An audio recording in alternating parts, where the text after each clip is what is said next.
Bonjour camarades, je voudrais revenir sur un point.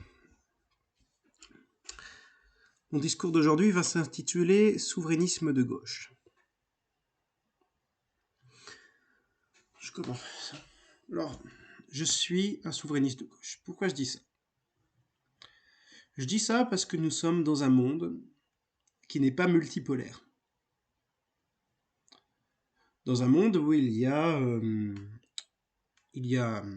d'une part, pendant la guerre froide, une logique de bloc entre le bloc occidental, géré par les États-Unis, et le bloc oriental, l'URSS, et les républiques populaires. On pourrait mettre en avant, on pourrait parler du mouvement des non-alliés avec la Chine, ça c'est autre chose.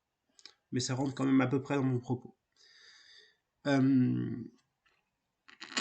Donc ce monde bipolaire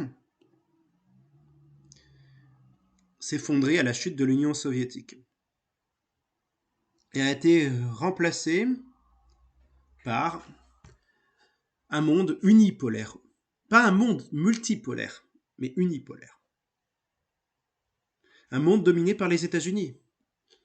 Un monde où nous avons une logique de bloc issue de la guerre froide, qui subsiste toujours et par lesquels les États-Unis conservent leur mainmise. Ce bloc, c'est l'Union européenne et c'est l'OTAN. Alors, j'ai envie de dire à toute la gauche anti-souverainiste qui ne s'oppose pas à l'UE et à l'OTAN, ou carrément ni à l'UE ni à l'OTAN, de considérer que le souverainisme, c'est une bonne chose pour la gauche. Normalement, une vraie gauche, digne de ce nom, elle est plus que souverainiste. Elle est souverainiste, ultra souverainiste. C'est-à-dire que nous sommes souverainistes quand on est de gauche. On est pour l'idée de souveraineté du peuple. Même si on doit passer par l'idée de la nation, il est nécessaire de valoriser l'État-nation face aux supranations. L'UE, c'est une supranation, c'est un supra-État, comme vous voulez, qui est un carcan, qui empêchera tout mouvement socialiste de se réaliser. Demain, il y a un mouvement socialiste qui réussit dans un pays, il sera renversé par ces organisations-là, tant qu'on en fait partie. Et contrairement aux trotskistes de lutte ouvrière, je ne pense pas que l'Union européenne puisse être socialiste. Elle a été créée contre les mouvements communistes. Elle a été noyautée par la CIA. Elle est profondément antidémocratique, en plus d'être réactionnaire, il faut le dire. Elle est réactionnaire parce que elle est basée sur des bases identitaires pour une partie de l'extrême droite par rapport à la couleur de peau, par rapport au suprémacisme blanc. Sur une vision identitaire, en plus d'être ethnique ou raciale, comme vous voulez, une vision identitaire qui est religieuse, en l'occurrence le fait que le christianisme a prédominé en Europe pendant une bonne partie de l'histoire. Outre ces questions de réaction, elle était au service du capital, c'est une zone de libre-échange, l'Union européenne. Donc voilà, ça met en concurrence les travailleurs, ça n'aide pas, et la logique, on va dire, nationale est très utile pour un mouvement ouvrier parce que tout simplement, on n'a pas vraiment les moyens de voyager quand on est issu du prolétariat, parce que parler plusieurs langues, c'est pas donné à tout le monde. Donc, pour coopérer à large échelle et à faire la révolution dans tous les pays d'Europe, voilà, c'est pas facile. Et puis, en l'occurrence,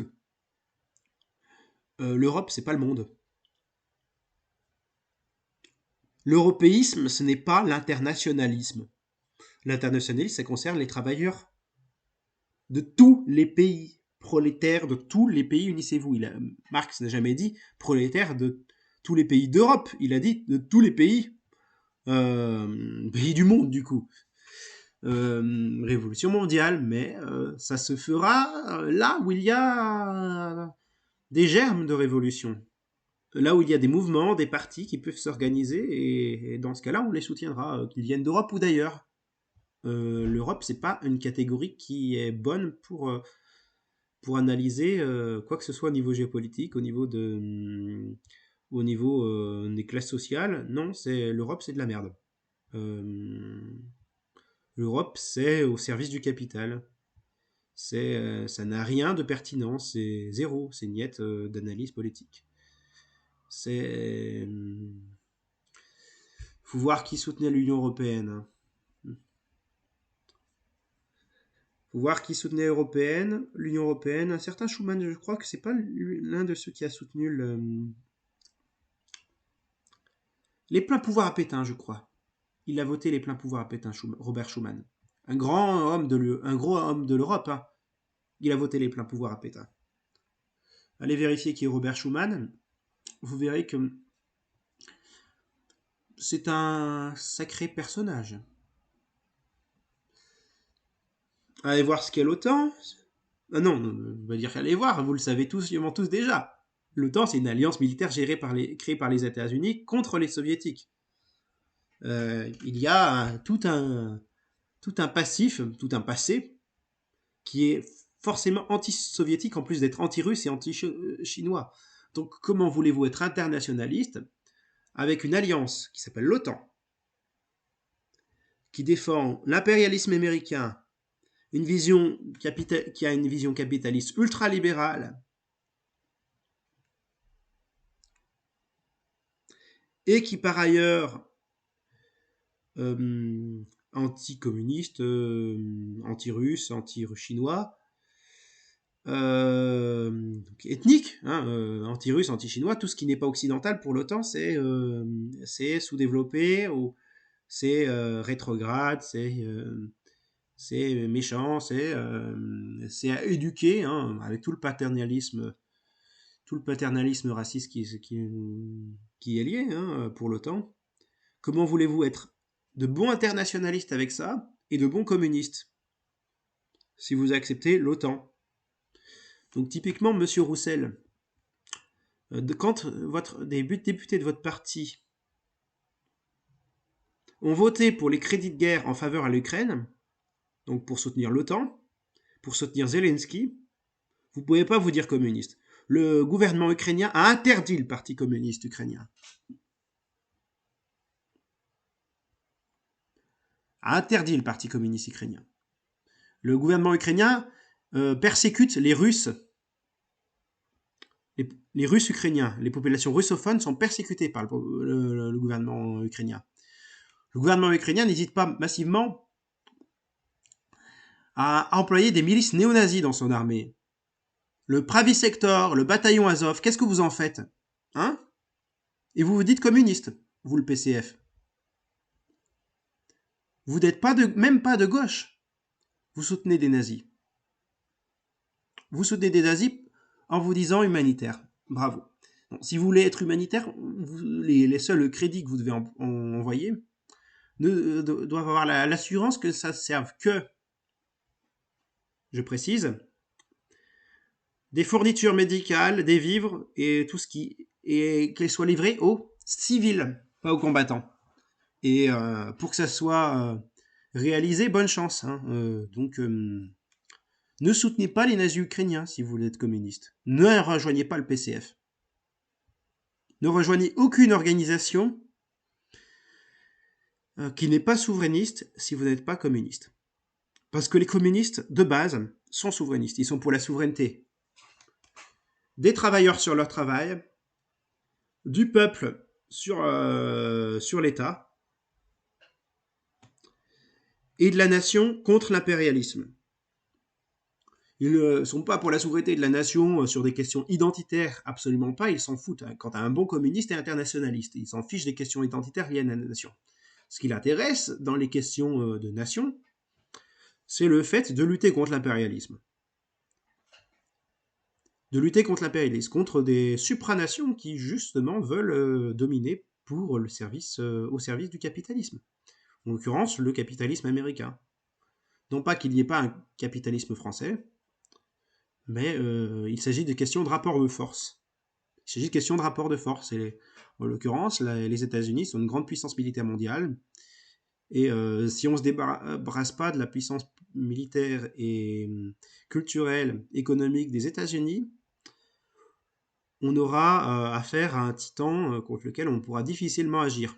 Donc il faut agir par étapes. C'est la même raison pour laquelle je suis plus trotskiste, hein. C'est que la révolution permanente, ça fonctionne pas. Vouloir faire la révolution dans tous les pays en même temps, c'est du spontanéisme. Ça ne fonctionne pas. Évidemment, une chose sur laquelle les trotskistes pourraient avoir raison, c'est la critique de la nomenclatura stalinienne. Le PRCF ont le mérite de faire quelque peu cette critique pour des marxistes-léninistes. Ils ne sont pas allés assez loin dans leur critique, mais ils ont eu le mérite de l'aborder. Le POID, eux, ils ont le mérite bien que trotskiste, de rester souverainiste, de comprendre les enjeux du capitalisme à ce niveau-là. Comme le POI, mais le POI a voulu se rallier à Méluche et rentrer dans le marigot social-démocrate, ou plutôt social-libéral, étant donné ce que ça devient actuellement, la NUPES. Sinon, y a le PARDEM, mais c'est des socialistes et des communistes qui sont entendus sur les enjeux de la mondialisation, mais qui, majoritairement, le discours est plutôt communiste. Mais c'est surtout des personnes assez âgées. C'est pas très actif. Mais ils ont une bonne analyse des choses, des enjeux. Et puis il y a République souveraine, mais ils sont pas marxistes. Ils sont pas communistes ou marxistes, mais ils sont socialistes au final, hein. Ça fait un peu bizarre leur formule avec Jaurès et De Gaulle, mais bon, on voit ce qu'ils veulent dire, hein.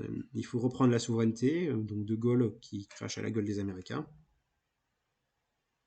qui s'aligne pas sur les positions américaines, et Jaurès pour un socialisme républicain. Ouais. En la fois, c'est vrai qu'on peut donner le mérite à De Gaulle d'avoir fait une politique sociale, mais c'était aussi lié au fait qu'il était en concurrence face à l'époque à un parti communiste qui était quand même assez fort. Et donc du coup, qu'il fallait pour lui, pour exister politiquement, il lui fallait faire une politique sociale face à un puissant parti communiste. C'était pas le parti communiste d'aujourd'hui, hein. On avait un parti communiste vraiment communiste. Donc, et donc du coup, faire une politique qui dépasse sur la gauche le parti socialiste, c'est ce que pourraient faire des gaullistes. Typiquement, ce qui reste à peu près du gaullisme dans son vision sociale, à peu près, hein, si on regarde bien le programme de l'EPR, il y a des choses qui peuvent être intéressantes. Mais encore, est-ce que ça va tenir sur la durée, leur truc, puisque c'est un mouvement assez moribond, hein. Le personnage d'Asselineau est assez spécial. Mais il y a des gens de gauche qui ont rejoint l'UPR, cela dit. Est-ce qu'il va dire la vérité? Ça, c'est une autre question, je vous laisse trancher. En fait, politiquement, c'est la merde. Rejoignez pas le Ligue des Junkies révolutionnaires, hein, à LJR. Ils se financent à la péruvienne, c'est pas vraiment ce qui sera bon pour le pays que faire Gonzalo, apparemment. Le sentier lumineux, voilà. Et en matière de démocratie, je sais pas si ces gens-là, qui seraient peut-être plus pour le parti unique, si je ne m'abuse, sont très fiables. Bon, ils ont un goût particulier pour les actions violentes et pour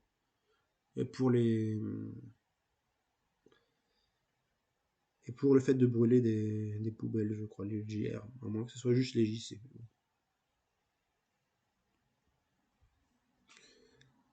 On est parti dans des partis communistes qui n'ont plus rien de communiste, ni dans la méthode, ni dans l'organisation, ni aucune pensée critique réelle. C'est plus de prisme de classe, comme normalement on fait dans l'analyse marxiste, plus de matérialisme, c'est dégoûtant de se voir qu'on n'est plus vraiment de vrais marxistes aujourd'hui. Qu'on est des marxistes d'opérette comme ça. Enfin, le pire à ce niveau-là du gauchisme anti-marxiste, dans son anti-marxisme, c'est le NPA. Essayez de voir si Poutou, dans sa vision des choses, il a la lumière à tous les étages.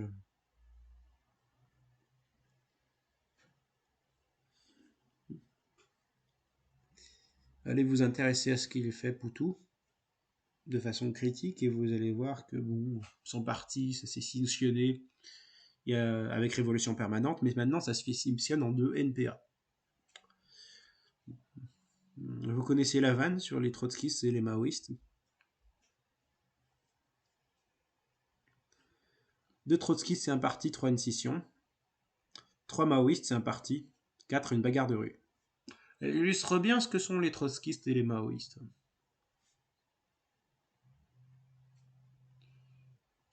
En termes de fonctionnement. Peut-être plus simple de faire une scission dans l'occurrence.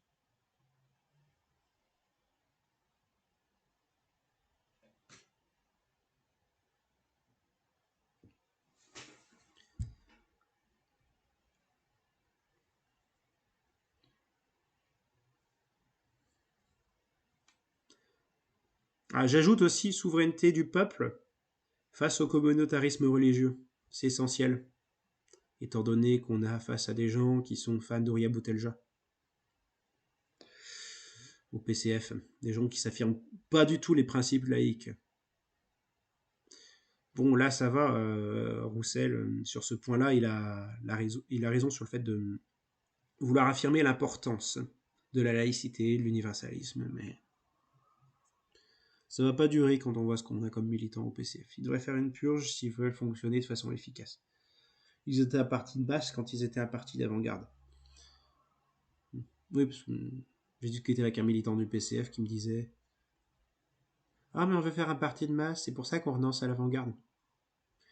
Et je lui ai répondu vous arriviez à être un parti de masse quand vous étiez un parti d'avant-garde, justement. Tout est là dans le paradoxe.